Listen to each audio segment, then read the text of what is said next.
transfer function. Okay, system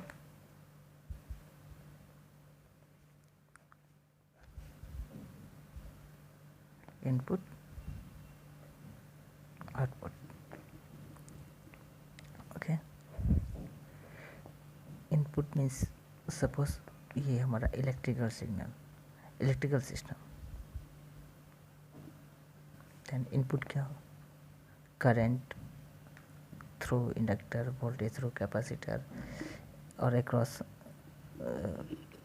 voltage across capacitor और किसी भी तरह का सिग्नल. Signal means information. तो करंट, वोल्टेज या कोई इन्फॉर्मेशन, ये सभी का सभी फंक्शन ऑफ क्या होगा, टाइम. Okay, function. मैं आपको बेसिक आइडिया देता हूँ. Function, what is function? y equal to f of x. Function क्या है? y is the function of x. अब डायरेक्ट लिखते y equal to f x. Suppose करो area of a circle is the function of radius of the circle. Okay, radius बढ़ाओ area बढ़ता है, तो आप बोल सकते हो डिपेंडेंट और इंडिपेंडेंट. ये क्या हो गया? अब x क्या है यहाँ पे? इंडिपेंडेंट. y क्या हो गया? Dependent variable, independent variable. Function, तो यहाँ पे भी सेम फंक्शन है. फंक्शन क्या होगा? यहाँ पे इनपुट क्या है? करेंट, वोल्टेज, इन तरह का इन्फॉर्मेशन, किसी भी तरह का आपका प्रेशर, टेम्परेचर जो भी होगा, न्यूमेटिक सिस्टम, मैकेनिकल. तो अब डिपेंड करेगा कि ये हमारा इनपुट कहाँ से लिया जा रहा है. ओके, और ये हमारा जनरेटर आउटपुट. इनपुट हमारा इलेक्ट्रिकल हो सकता है, आउटपुट हमारा मैकेनिकल हो सकता है. इनपुट हमारा मैकेनिकल हो सकता है, आउटपुट हमारा इलेक्ट्रिकल हो सकता है. जैसे हम एग्जांपल में हम डिस्कस करें, ये हमारा मोटर. मोटर में क्या होगा? इनपुट क्या होगा मोटर में? Electrical signal. Electrical signal. और आउटपुट क्या होगा? Mechanical. Okay, same as suppose करो आप जनरेटर लेते हो, यहाँ पे क्या होगा? जनरेटर में मैकेनिकल इनपुट और आउटपुट आपका इलेक्ट्रिकल. सेम एज आपका सिस्टम क्या हो सकता है? न्यूमेटिक सिस्टम हो सकता है, जिसमें टेम्परेचर, प्रेशर, ओके, आउटपुट जो भी हो, करंट, वोल्टेज और कुछ भी ले सकते हैं हम लोग. तो न्यूमेटिक सिस्टम भी हो सकता है, इलेक्ट्रिकल, मैकेनिकल, जो भी है. जिस तरह का सिस्टम हम लोग कंसिडर करेंगे उस तरह का हम लोग इनपुट आउटपुट सब कुछ डिपेंड करता है कि किस तरह का सिस्टम कंसिडर करता है. अभी यहाँ हम लोग आते हैं main transfer function. Function clear हो गया, इनपुट आउटपुट क्लियर हो गया. सिस्टम हमारा क्या करता है? कोई भी सिस्टम क्या कर सकता है? देखिए, कन्वर्ट करता है. क्या कन्वर्ट करता है? जैसे देखिए, सपोज कीजिए आप इनपुट दिए xt, ये आपका सिस्टम था, और ये हमारा एम्पलीफायर होगा. अगर सिस्टम एम्पलीफायर होगा तो क्या करेगा? एम्पलीफाई करेगा सिग्नल को. ओके, तो आउटपुट हमारा मिला yt. ओके, तो हम ट्रांसफर फंक्शन अगर चाहते हैं इस सिस्टम का, तो वो क्या एम्पलीफाई, क्या जो कुछ भी जो ऑपरेशन किया, सिस्टम क्या कर रहा है? ऑपरेशन कर रहा है. किस तरह का ऑपरेशन? ये आप क्या कर सकते हैं? Addition, subtraction, multiplication, amplify, reverse. Okay, जितने भी तरह का ऑपरेशन है कर रहा है, वो किस पे कर रहा है? इनपुट पे. और जनरेट क्या कर रहा है? आउटपुट. तो हम जानना चाहते हैं कि सिस्टम का एक्चुअल प्रोसेसिंग ट्रांसफ़र फंक्शन पे क्या, उसका गेन क्या. देखिए, हम लोग सिंपल वे में जाते हैं. ट्रांसफ़र करो, definition. Okay, transfer function, generally transfer function definition कैसे बोलते हैं कि the transfer function of A system, the transfer function of A system is defined as the ratio of Laplace transform of yt. Laplace transform, ये क्या हो गया? Laplace transform का symbol है. Laplace transform of yt. yt means क्या? Output to the Laplace transform of input. Okay, when condition apply, when all the initial conditions are 0. when all the initial condition are 0 it means क्या, initial condition are 0 means यदि मेरा input x0 जब हो मेरा output क्या होगा, 0 होगा. Okay जैसे सबसे पहले बेसिक लैप्लास ट्रांसफॉर्म डिफिनेशन समझ गए. ओके तो सपोज कि सबसे पहले मैं कोई बेसिक लैप्लास ट्रांसफॉर्म दिखाता हूँ. लैप्लास ट्रांसफॉर्म क्या करता है, डोमेन चेंज करता है. एक टूल है, ये बेसिक टूल है जो आपको क्या करता है, डिफरेंशियल इक्वेशन को सॉल्व करता है. ठीक है, क्योंकि आउटपुट और इनपुट का रिलेशन कौन सा करता है, डिफरेंशियल इक्वेशन. और डिफरेंशियल इक्वेशन को सॉल्व करता है.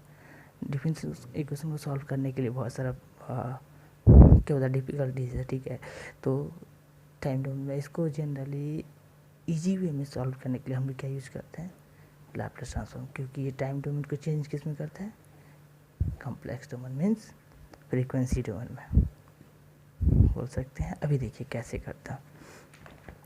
देखिए Laplace transform of any signal F T is equal to, definition of Laplace transform is equal to क्या होता है, integration 0 to definite integration 0 to infinity function F T E to the power minus S T D T. देखिए ये Laplace transform. तो Laplace transform function F T को denote करते हैं F of S. Clear. तो यहाँ Laplace transform of Y T क्या होगा, कैसे हो करेंगे इसको, y s. Laplace transform of x t क्या लिखेंगे, x s. Then transfer function मेरा क्या है, Laplace transform of output divide by input. तो क्या बोल सकते हैं, y S by x s. देखिए and all the initial conditions are 0. ये यूजफुल कब होगा, जब आपका कोई एनर्जी, जब सिस्टम के अंदर कोई एनर्जी आपका रहे, एनर्जी पार्ट रहे, जैसे कैपेसिटर, ओके, इंडक्टर. अगर सिस्टम के अंदर सब सिस्टम रहेगा तब आपको चूँकि डिफरेंशिएशन इंटीग्रेशन यूज होगा और वहाँ पे आपको क्या होगा, लैप्लास ट्रांसफॉर्म यूज करते. जैसे देखिए नॉर्मल हम लोग according to formula function suppose कीजिए कोई एफ टी है, लैप्लास ट्रांसफॉर्म क्या हुआ, एफ एस हो गया. तो एफ टी का F S, F prime T first derivative होने से क्या दिखाएगा, इसको क्या लिखेंगे, S F S minus F zero. तो यहाँ minus F zero means F zero क्या हो गया, यही है हमारा इनिशियल कंडीशन. सपोज कि डबल डेरिवेटिव रहता है, देन क्या लिखते हैं, S square F S minus. अब डायरेक्ट यहाँ पे देखिए जब भी यूज करेंगे एस स्क्वायर, क्योंकि डबल डेरिवेटिव है तो क्या लिखेंगे, S square, okay, F S. Then यहाँ पे आप क्या लिख सकते हैं, S into F of zero minus F prime of zero. ये क्या, इनिशियल कंडीशन 0 होने से क्या होगा, ये पूरा पार्ट 0 हो जाएगा. ओके ठीक है. इंटीग्रेशन होने से आपका F of S divide by S. तो डिवाइड बाई एस मीन्स क्या, क्या आपका जस्ट आपको फोकस करना. देखिए यहाँ मेन कॉन्सेप्ट ये था कि मैं समझाना चाहता था कि इनिशियल कंडीशन आ 0 क्या, देखिए F of zero F prime of zero, ठीक है, F of zero S into F में 0 होगा. ये मतलब हो गया कि कोई भी सिस्टम जो हम स्टडी करते हैं जनरली, ये हमारा क्या होता है, LTI, okay, linear time invariance system. ठीक है, तो लीनियर टाइम इन्वेरिएंस सिस्टम के लिए हमारा मस्ट है कि इनिशियल कंडीशन 0 हो. ऐसे भी देखिए डिफरेंशियल इक्वेशन सॉल्व करते थे तो homogeneous plus particular, okay, solution होता है ना. तो यहाँ इसी तरह से मैं जैसे ट्रांसफर जब हम लोग ले रहे हैं ना, यहाँ पे लैप्लास जब ले रहे हैं तो हमारा 100% श्योर है कि इसको इनिशियल 0, क्योंकि सिस्टम को लीनियर होना का मतलब क्या होता है. सपोज कीजिए मेरा सिस्टम लीनियर है, इट मीन्स क्या कि जब हमारा इनपुट 0 होगा, जब मेरा input is equal to 0, corresponding output zero होना चाहिए। ये इक्वेशन सेटिस्फाइड करेगा तभी जाके वो हमारा वो लीनियर सिस्टम कहलाएगा। और फिर डायरेक्ट हम लोग लिख सकते हैं कि आप लोग जो भी सब्जेक्ट है उसमें क्या हम लोग, मेरा टारगेट क्या है कि जो भी सिस्टम हम लोग डिस्क्राइब करेंगे या पढ़ेंगे तो वो क्या होना चाहिए, LTI सिस्टम होना चाहिए। Okay complete. तो देखिए एक तरह से अब आपको एक दूसरा डेफिनेशन देखिए, जनरली दूसरा डेफिनेशन हम लोग बोल सकते हैं लैप्लेस ट्रांसफॉर्म का। एक दूसरा डेफिनेशन बोल सकते हैं कि ट्रांसफर फंक्शन का, सॉरी ट्रांसफर फंक्शन का एक different definition Laplace transform okay of the impulse response of a LTI system when initial condition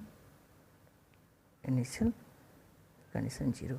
देखिए यहाँ पे फोकस कीजिए इम्पल्स रिस्पॉन्स डेल्टा टी, इसको हम क्या बोलते हैं, इम्पल्स सिग्नल और आप इसको डेल्टा फंक्शन भी बोलते हैं, डेल्टा फंक्शन। तो ये इसका प्रॉपर्टी है कि किसी एक पॉइंट पे जैसे t इक्वल टू जीरो पे पॉइंट का वैल्यू मैक्सिमम इन्फिनिटी आप बोल सकते हैं, तो t इक्वल टू जीरो पे किसी एक से एक पॉइंट पे ये वैल्यू देगा और सभी पॉइंट पे क्या होगा, जीरो। मीन्स आप ऐसे बोल सकते हैं, देखिए इसको बढ़ाते जाएंगे। ओके वैल्यू किसी एक पॉइंट पे वैल्यू, जैसे आपको अब लिख सकते हैं delta T is equal to 1, और ये अगर कांस्टेंट कोई के भी ले सकते हैं, when T is equal to zero and is equal to zero when T is not equal to zero. Same as minus infinity whole integration of minus infinity plus infinity delta function का value क्या होता है, 1। देखिए impulse response, इसका हम लोग Laplace transform जब लेते हैं ना वो क्या होता है, 1। तो एज वी नो दैट कि transfer function equal to y S by x s, तो transfer function Y S by x s है।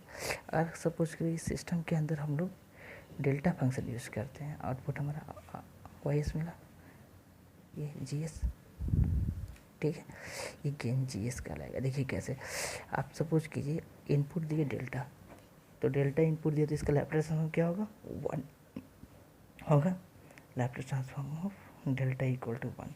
तो हमारा ट्रांसफर फंक्शन क्या हो गया, वाई एस बाई 1। मीन्स क्या, transfer function Y S is equal to ये जी ऑफ टी था, जैसे इसको टाइम डोमेन में क्या दिखाते हैं कि सिस्टम था, ये मेरा signal X T Y T, system का रिस्पॉन्स जी टी, तो in terms of frequency domain G S, तो ट्रांसफर फंक्शन चेंज क्या हो गया, Y S equal to G S. इसीलिए देखिए यहाँ पे लैप्लेस ट्रांसफॉर्म तो इम्पल्स रिस्पॉन्स होने से 1 हो जाता है, तो एल टी आई सिस्टम क्या होगा, अनलेस इनिशियल कंडीशन 0 होगा तो लैप्लेस ट्रांसफॉर्म क्या हो गया हमारा, Laplace transform of the, direct आप बोल सकते हैं कि ट्रांसफर फंक्शन क्या हो गया, Laplace transform of the impulse response. Direct क्या बोल सकते हैं कि ट्रांसफर फंक्शन क्या हो गया, Laplace transform of the impulse function of an L T I system.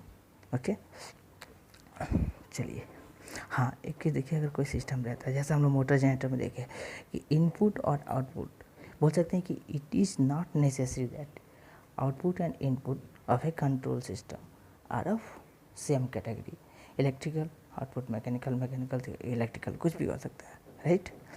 तो यहाँ पे हम लोग देखिए, यहाँ टाइम डोमेन पे हम लोग देखे थे वाई टी, तो एक्चुअली मैं इसमें बहुत डिटेल में नहीं जा रहा हूँ, बस मैं आपको ये बता देता हूँ कि X T input convolution with G T is equal to Y T क्या हो गया, टाइम डोमेन में कन्वोल्यूशन। और हम लोग यहाँ पे क्या देखें कि वाई इज इक्वल टू क्या लिखेंगे, वाई इज इक्वल टू, समझ के इसको जी एस लिखते हैं, तो G S into X S means क्या, multiplication in frequency domain, okay, means convolution in time domain is same as the multiplication in frequency domain. Okay, तो ये बेसिक कॉन्सेप्ट है जिससे हम लोग यूज़ करके transfer function easily find out करते हैं। सपोज कीजिए, मैं बहुत जल्दी एक एग्जांपल देता हूँ। एग्जांपल, एक इलेक्ट्रिकल सिग्नल थी, resistance, inductor, output V0, input VIT apply किए, loop first current I, loop second, ठीक है। तो यहाँ देखिए आपका आउटपुट किसके अक्रॉस है, आउटपुट हम फाइंड आउट कर रहे हैं voltage across inductor. Input apply किया यहाँ पे वी आई टी। तो आप first loop according to loop first क्या देखेंगे K P, according to K P L हम लोग क्या लिख सकते हैं कि V I T equal to R I T plus I T, या फिर आई भी लिख सकते हैं, कोई प्रॉब्लम नहीं है, आप इसको डायरेक्ट लिखिए ऐसे, V equal to I R plus L D I by D T, equation first. Second for loop second के लिए, फॉर लूप सेकेंड आप क्या लिख सकते हो, वी जीरो, ये वी आई हुआ, वी जीरो इक्वल टू क्या लिख सकते हो, L D I by D T. Okay, हमारा डिफरेंशियल इक्वेशन रेडी। अब हम लोग क्या करेंगे, by taking the Laplace transform of equation first and second, ठीक है, and arrange all initial condition to be zero. क्या लिख सकते हैं यहाँ पे देखिए, लैपलेस ट्रांसफॉर्म यूज़ करेंगे तो V I S is equal to R I S plus, देखिए यहाँ पे D I by D T को लिख सकते हैं S into I S minus I zero जो था इनिशियल कंडीशन जीरो होने से ये जीरो हो गया, तो आप यहाँ लिख सकते हैं plus S I S. Okay, next output में क्या लिख सकते हैं, sorry S L I S. Okay, next यहाँ क्या लिख सकते हैं, V zero S equal to L S I S, क्योंकि initial condition zero, equation A first, equation second by divide according to Laplace transform V zero S divide बटा V I S equal to हमारा transfer function होगा, यहाँ देखिए direct लिख देते हैं L S I S divide by are I S common ले लेते हैं, I S R plus S L. Okay, I S S cancel, तो एल एस बटा आर प्लस एस एल लिखिए या एल एस लिखिए, नो प्रॉब्लम, एस एल लिखिए, ठीक है। ये हमारा ट्रांसफर फंक्शन हो गया। ओके, इसको बोल सकते हैं गेन या ट्रांसफर फंक्शन। इस तरह से किसी भी इलेक्ट्रिकल, मैकेनिकल, न्यूमेटिक सिस्टम का हम लोग जस्ट डिफरेंशियल इक्वेशन प्रिपेयर करेंगे। First step, second step, both side Laplace लगाएंगे भाई हो जाए, और उसमें हमेशा याद रखना है कि इनिशियल कंडीशन जीरो रखना है, देन आउटपुट बाय इनपुट निकालेंगे, वो हमारा ट्रांसफर फंक्शन हो जाएगा। Okay, thank you.